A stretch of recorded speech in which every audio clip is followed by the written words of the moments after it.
So I'm picking up from where we were in the last movie. There we used the identify beat function to actually tell Pro Tools where the beats are. Let's take this back to 120 and pretend that none of that happened.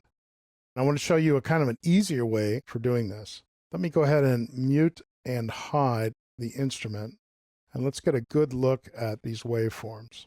My volume's a little low here. Let me bring it back up. So I know that by listening and watching that that's bar 2. I can tell Pro Tools to move its timeline that way, but rather than do it through the identify beat command, why not just adjust the tempo so that this bar 2 line lines up there and the bar 3 line lines up there. You'll see that you can do this fairly quickly by getting to about 96. That's a lot faster than going through and identifying each single beat. Now, the tempo that we did with beat identify was 9507. So it might not be cosmically precise, but it's close enough for us to edit with. And the reason we do any of this is so we can precisely select slices of music. And for that, we use grid mode. So F4, or just click on grid. And now we're going to select pieces that are this size, determined by our grid menu. I'll select a 1-bar piece. Now remember, in slip mode, if I just click and drag my cursor along here, it will select whatever I want and it'll stop wherever I stop. In grid mode, it's different.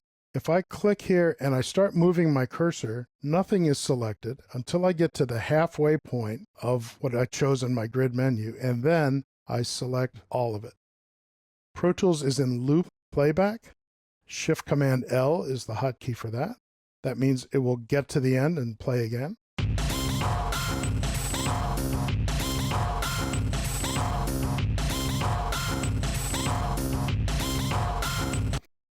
And so I have now determined an accurate slice of this music.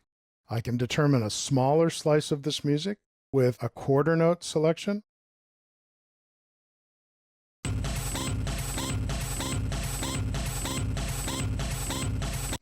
Or a different quarter note. Or yet another quarter note. Or 2 quarter notes.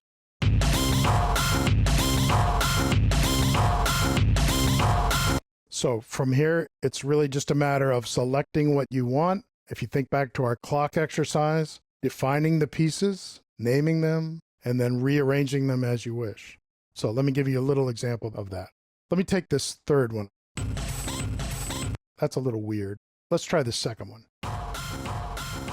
So we're going to edit that, Command E, and now where it goes is going to depend on whether we're in shuffle or slip. So now that we've defined it, we're kind of done with grid for the moment. Let's go to shuffle, Option drag that piece over.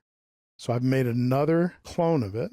And then I'm going to duplicate, duplicate, duplicate so that I have 4 of those new pieces here before the piece starts, like this.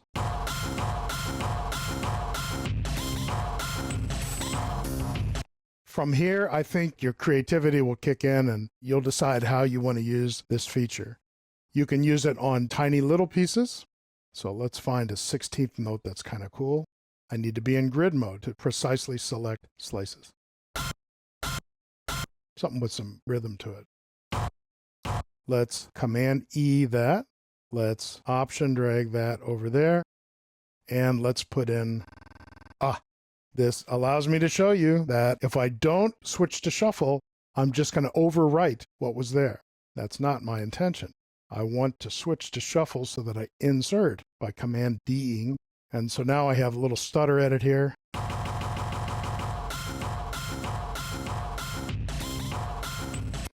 It's probably one or the other, not both intros, either the stutter edit or the longer edit. One more thing to show you here. In the edit menu, if I slide down to separate, it's all grayed out. I have to select some stuff. So I'll select everything on the timeline. And then separate clip on grid at transients means it's going to kind of find every little transient and give you different size slices. On grid, let's do quarter notes. Edit, separate clip on grid. Let's not do a pre-separate amount and say OK. And it's now given me a whole series of quarter notes using the grid setting that I had up here. This grid editing system only works when the tempo of the music doesn't change through the piece. When the tempo doesn't change, you have the power to chop up the music to fit your needs. And so much of the time, library music is too short here and too long there, and this gives you some flexibility to edit it.